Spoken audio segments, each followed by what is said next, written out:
Hi screen printers and creators. Today we're going to show you how to do 3D puff embroidery, demystify the process. I'm April. We have Britta from ZSK. Right, so all we need is actually an embroidery machine. We can do our classic sprint here and some puff foam that you can source from everywhere, or the suppliers, some embroidery thread, and then you're good to go. So let's start by loading the design. We have already in a separate process prepared the design perfectly for puff. So we have the design right here on our flash drive. I'm going to plug it right in. So we're going to load our design here.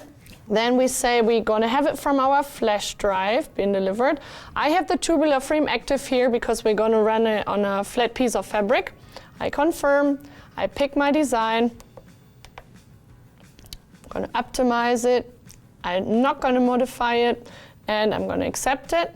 Now my design is ready here, and as we can see, the center point is here in the middle, right in the center of the design really, which will help us later to position the design. We have prepared a little fabric here.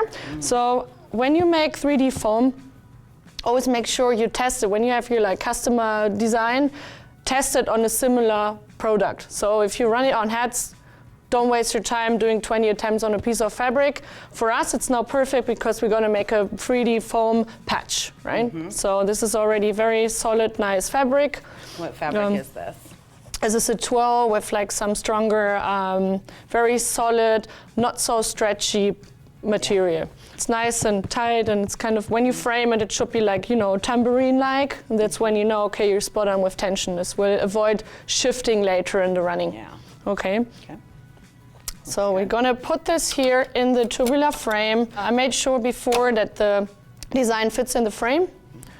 Mm-hmm. There are different ones available, so always take the smallest one possible, the biggest necessary, right? If you take a big frame and a small design, it's going to lose its tension in the middle, right? That makes sense. Now we have to make sure that the design has been placed exactly in the center of the frame, right? So I go to my design range here. So I'm going to do a test run. So I'm going to move my frame, lower the needle so I know roughly where I am, and then I do a little, test trace. Mm-hmm. And as you can see, it runs around one time, making sure that at all the edges of the frame it will fit inside and not hit the frame.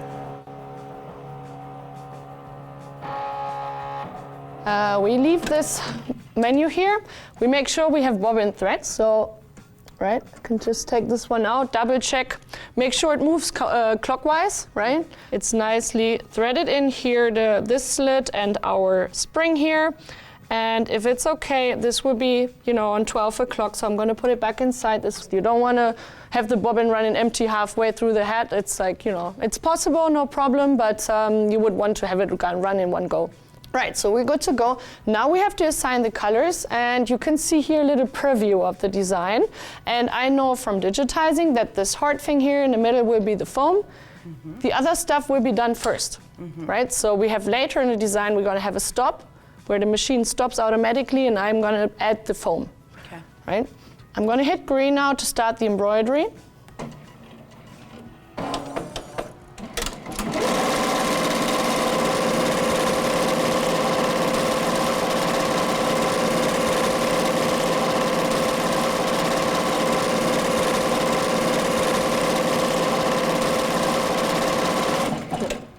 Okay, so our design stopped right where we wanted it to. How did you get that to do that? Right, so this is how you set up the digitized file, so you can automatically assign in the file, okay, this is where my foam is going to come into play, so you can already plan it all ahead.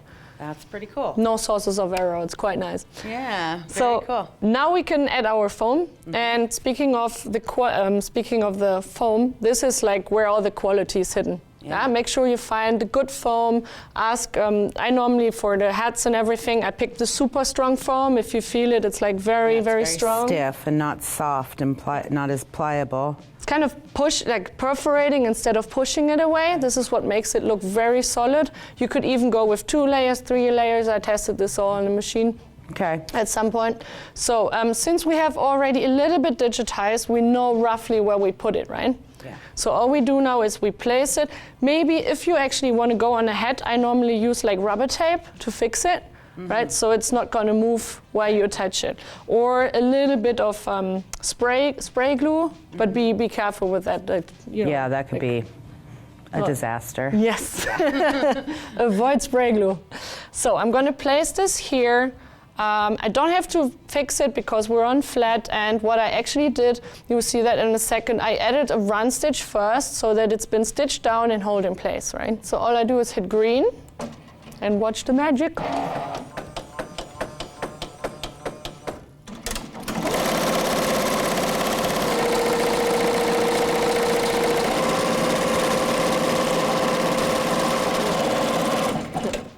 So all I do is now I take out the frame, place it here, and now do you want to do it actually? It's an awesome feeling to take it out. Sure. So now that the design is done, we get to pull it out of here.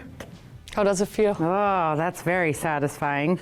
Super clean. Okay.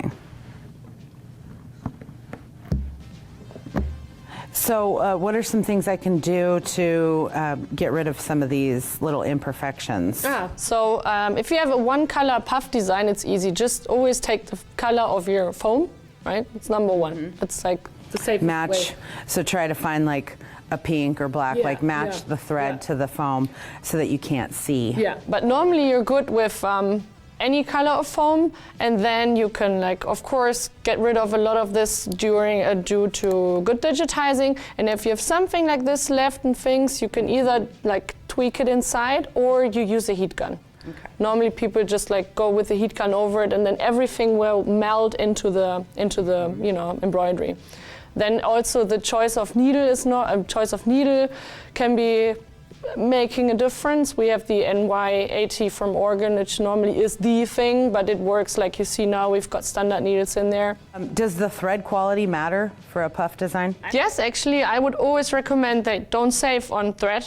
Get good thread because it's everything in your design. It will hold things in place, especially with foam. It will hold the foam in place. So make sure you have good quality there.